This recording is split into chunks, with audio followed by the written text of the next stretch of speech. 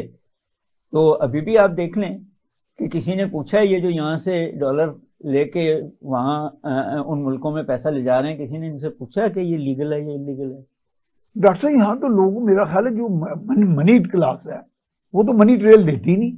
In I think کنائیونس and کمپلسٹی with جب آپ نے ٹیکس آفیشل لیبر انسپیکٹر کو اجازت ہی نہیں دی ہوئی کہ وہ فیکٹری کا دروازہ پار کر سکے، سرکاری افسر ہے، اس کو وہ حوصلہ ہی نہیں دیا نہیں اس کو منع کیا ہوا ہے اگر بھی یہ تو میری فیکٹری ہے کہ انوائرمنٹل انسپیکٹر بھی نہیں جا سکتا، لیبر انسپیکٹر بھی نہیں جا سکتا، منیمم ویج انسپیکٹر بھی نہیں جا رہے، یہ نہیں جا سکتے کیونکہ شہباز شریف نے بھی اور پھر پرویز الہی نے بھی منع کر دیا تھا کہ فیکٹریوں میں نہیں جاؤ گے. ہاں یہ شوگر انڈسٹری ہے، یہ فلاں ہے. تو نیچرلی پھر گورنمنٹ کے ادارے اسی لیے تھے نا کہ ان کی یہ گڑبڑیں پکڑنی. میں ڈاکٹر صاحب ایک دفعہ امریکہ میں نارتھ کیرولائنا گیا، وہاں ایک بہت بڑا ہیوج ملٹی ملین ڈالرز کا ایک پروجیکٹ تھا.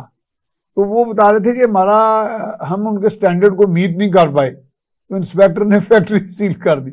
یعنی کہ وہ ملٹی ملینر پاکستان کے حساب سے وہ ارب پتی تھے. وہ ایک انسپیکٹر جو میرا خیال یہاں کے یا وہاں کے گریڈ 16 کے بھی شاید برابر نہیں تھا، اس کے پاس یہ اختیار تھا. اس نے کہا کہ وائلیشن آف دی رولز ہوئی ہے. انہوں نے بڑا کہا ادھر ادھر کیا، ایون کورٹس نے بھی انڈورس کیا اس انسپیکٹر کی اس بات کو کہ یعنی کہ یہاں پہ تو ایک مسٹرسٹ بھی تو بہت وائڈ اسپریڈ ہے. وہی بات ہے نا کہ آپ یعنی پہلے تو آدمی بڑے گھر میں رہتے ہوئے بڑی فیکٹری کا مالک، بڑی گاڑی والا، اس انسپیکٹر کو سمجھتا کیا ہے جو 17 گریڈ کا ہوگا، 16 گریڈ کا ہوگا. تو وہ کمی وہ جو پھر ہم کہہ رہے ہیں فیوڈل ماڈل، ہاں تو ہم نے ایسٹ انڈیا کمپنی کا ماڈل چلایا ہوا ہے نا ابھی بھی. ہاں وہ ہم تو وہی سے لوٹو، لندن لے جاؤ، آسٹریلیا لے جاؤ، کینیڈا لے جاؤ، امریکہ لے جاؤ، اور اگر کوئی ہمیں روکنے آئے تو ہم کہیں کہ تمہاری ضرورت کیسے، تمہیں نہیں پتا میں کون ہوں، میں کس کو فون کر سکتا ہوں. آج جو میں تمہاری بیٹی تروا سکتا ہوں، میں انسٹیٹیوشنز کی لڑائی ہے. آپ صرف پیٹی تروانے کی جو ابھی باتیں آ رہی ہیں جنہوں نے پی ٹی آئی چھوڑی ہے، ہاں ان کو تھریٹ کیا کیا تھی. ہاں بہت خطرناک. تو کانسٹیٹیوشن آف پاکستان کے تحت آپ دے سکتے ہیں کسی کو تھریٹ، کسی کی فیملی کو، کسی کی بیٹی کو، کسی کے نو سرکمسٹانس.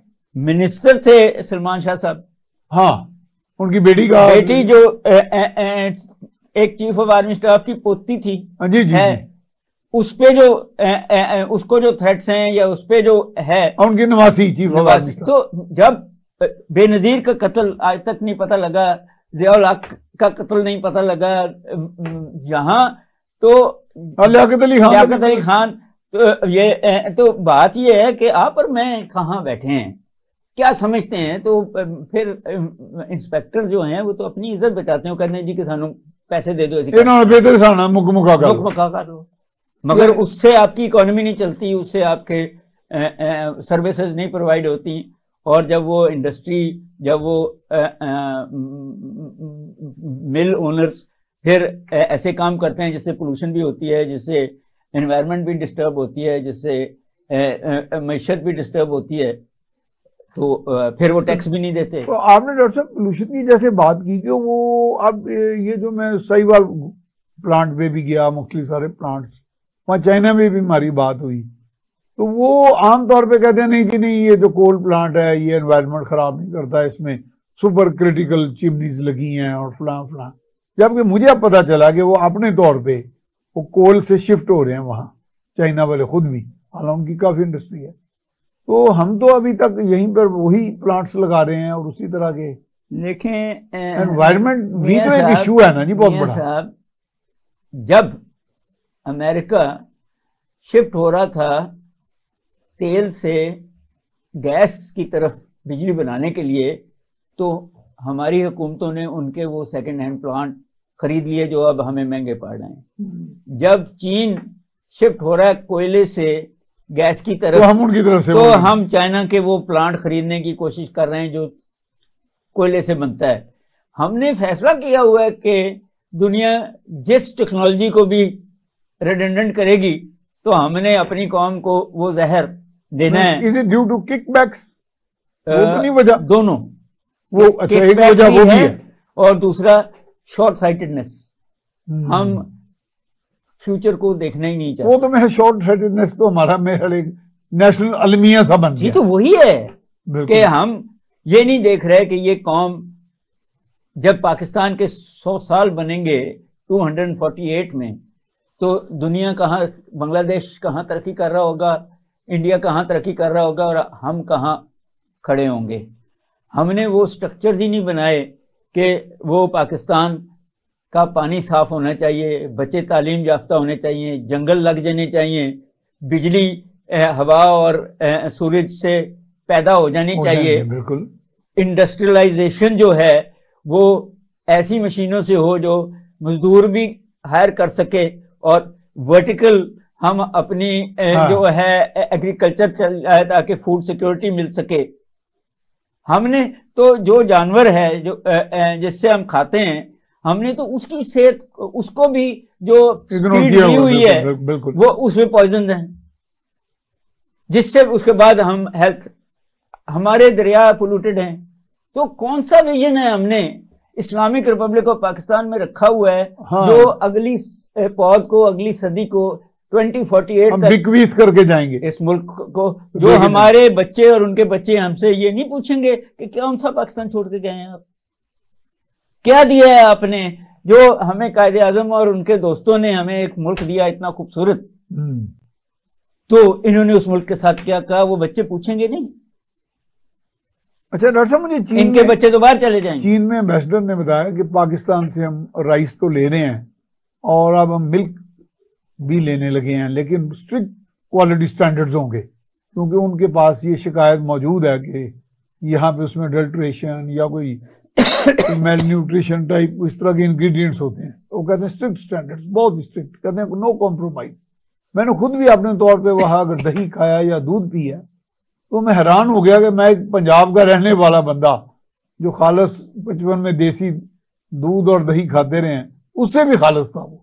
یعنی یہ سٹینڈرڈ ہے ہمارے ہاں تو پتہ نہیں وہ اپروچ ہی نہیں رہی. اس کے لیے آپ کو وہ دودھ کی فیکٹریاں اور وہ ڈیری فارمز چینیوں کو ہی دینی پڑیں گی الٹیمیٹلی. ہمارے جین میں جھوٹ بولنا اور کم تولنا اور ملاوٹ کرنی آ گئی ہے. اچھا یہ میرا خیال کوئی عادتاً ہے کوئی جینز میں حالانکہ ہر انکم میں کوئی کمی نہیں آتی. نہیں اگر آپ خالص چیز بیچیں گے بالکل بلکہ زیادہ بکے گی. میں آپ بھی میں اس پہ بلیو کرتا ہوں. بالکل زیادہ بکے گی. میں بھی بلیو کرتا ہوں کہ فرق نہیں آتا. وہ دوسری دکان سے لوگ آپ کے پاس آ جائیں گے کیونکہ ان کے بچوں کی صحت بہتر ہونی شروع ہو جائے گی. جی تو میں یہ تو ان کو بھی کہتا ہوں دودھ والوں کو کہ دودھ اگر آپ صحیح بیچیں گے تو اگر آپ 2 لاکھ روپے مہینہ کماتے ہیں 3 لاکھ کمائیں گے تو یہ آپ کے ٹھڈ کے اندر بےایمانی ٹھڈوں بےایمان ہو نا. جینس میں آ گئی نا, جینس میں آ گئی امین حاصل قوم. جی اچھا ڈاکٹر صاحب باتیں تو آپ سے میں نے بہت کرنی تھی لیکن time is over now and I think now I beg your permission. تو جناب آپ نے ماشاءاللہ ڈاکٹر قیاس اسلم صاحب کی بات سنی, سولوشن بھی ہیں اس میں, کوئی پریشانی والی بات نہیں. اتنی ریسورسز ہیں آپ کے پاس نیچرل اینڈ ہیومن, ان کو ہارنس آپ نے کرنا ہے but with an intelligent application of mind and with good intentions, نیک نیتی کے ساتھ اپنی ذات کو اپنی ذات کی زیادہ تر بالا تر نہ رکھا جائے, اس میں سیلف انٹرسٹ کو نیچے رکھا جائے, نیشنل انٹرسٹ کو سپریم رکھا جائے. اس کے ساتھ اسپیشل ٹاک سے میاں سیف الرحمان کو اجازت دیجیے. اللہ حافظ.